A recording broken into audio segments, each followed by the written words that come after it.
Perkenalkan, nama saya Katili, jurusan Pendidikan Sejarah, Fakultas Ilmu Sosial, Universitas Negeri Gorontalo. Baiklah, di sini saya akan menjelaskan tentang sejarah pendidikan Islam di Indonesia pada masa kolonial Belanda.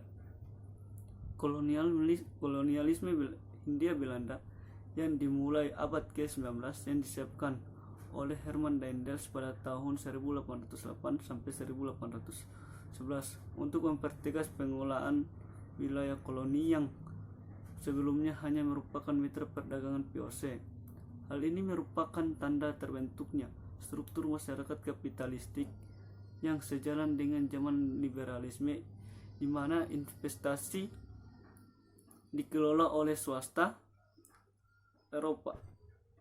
Kolonialisme yang merundung negeri ini hingga 350 tahun mengakibatkan geliat intelektualisme Islam di Nusantara terhambat perkembangannya. Pusat-pusat sosial keagamaan pendidikan Islam mengalami pergeseran wilayah dari kota ke desa-desa. Kota pada masa itu menjadi pemerintahan kolonial.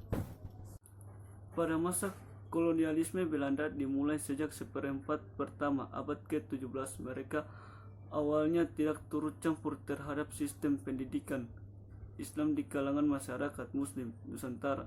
Namun pasca perjanjian Giyanti pada tanggal 13 Februari 1755, setahap demi setahap pemerintah kolonial mulai memperlihatkan tekanan dan serangan terutama terhadap kekuasaan Kerajaan Mataram.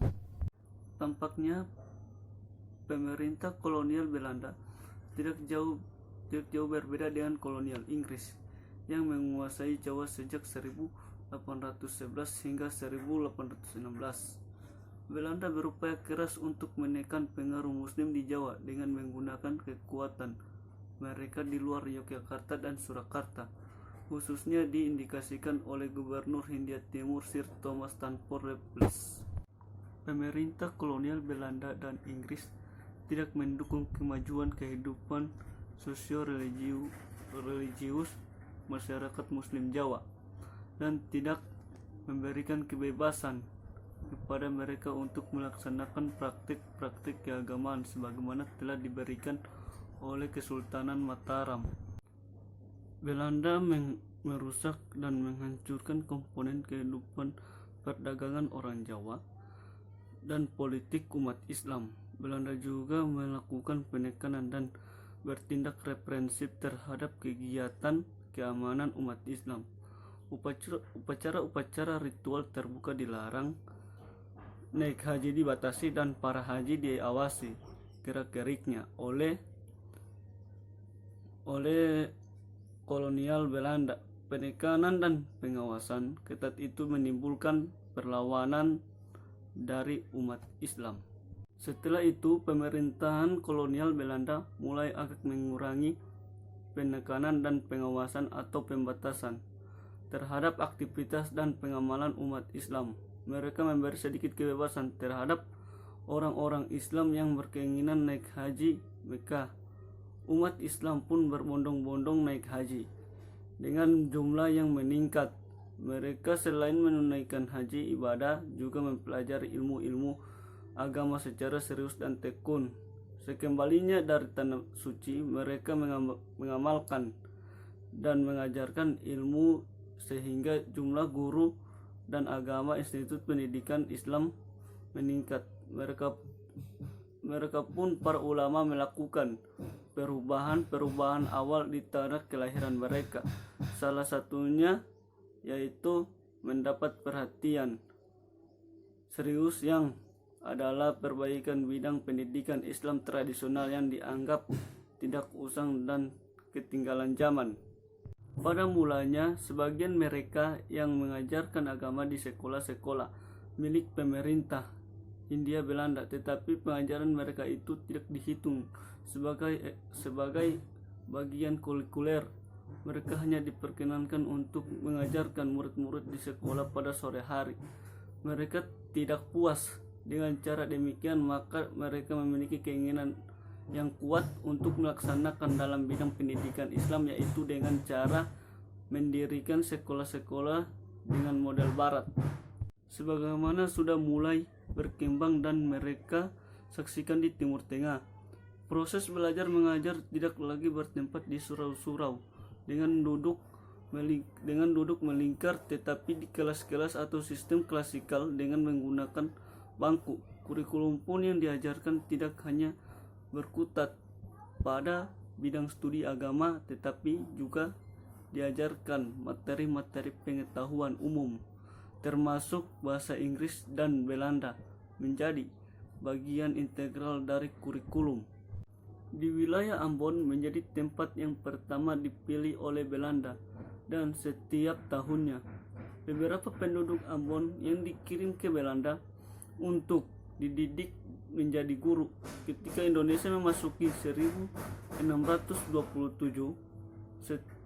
setelah terdapat 16 sekolah yang memberikan pendidikan sekitar 1.300 siswa, namun ini tidak berhenti sampai di Ambon. Belanda memperluas pendidikan di Pulau Jawa dengan mendirikan sekolah di Jakarta pada tahun 1617.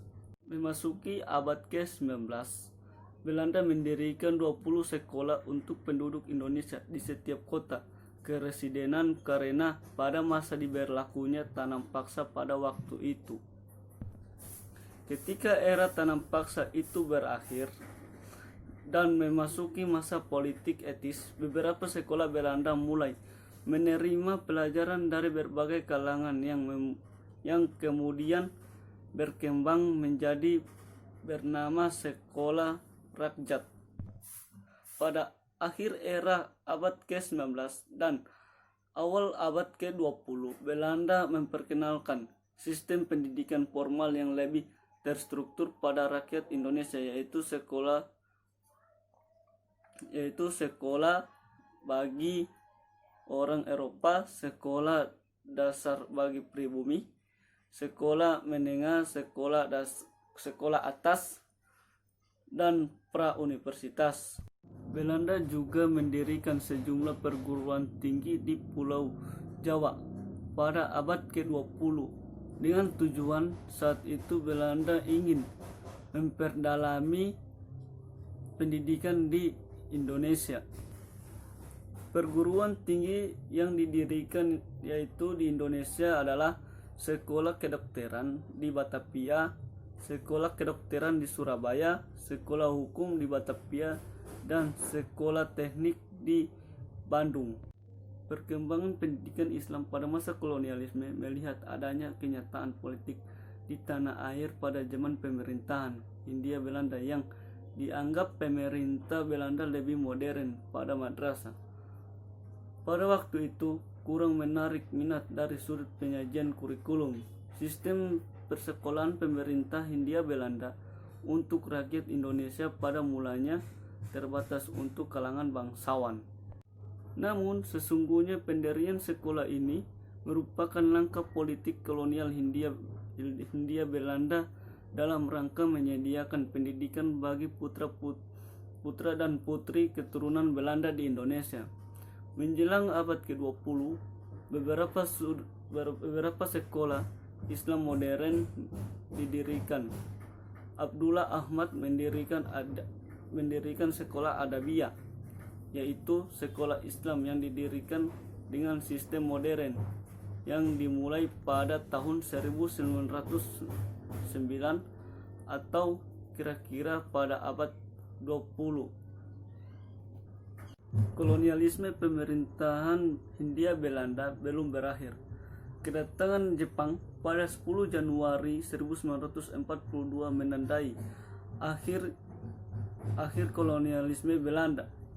Jepang datang di negeri ini menjadikannya koloni. Pemimpin muslim siap menyokong koperasi dengan Jepang, terutama karena rezim kolonial baru menawarkan mereka sejumlah besar konsesi seperti pendirian sumubu kantor urusan agama pada 1942.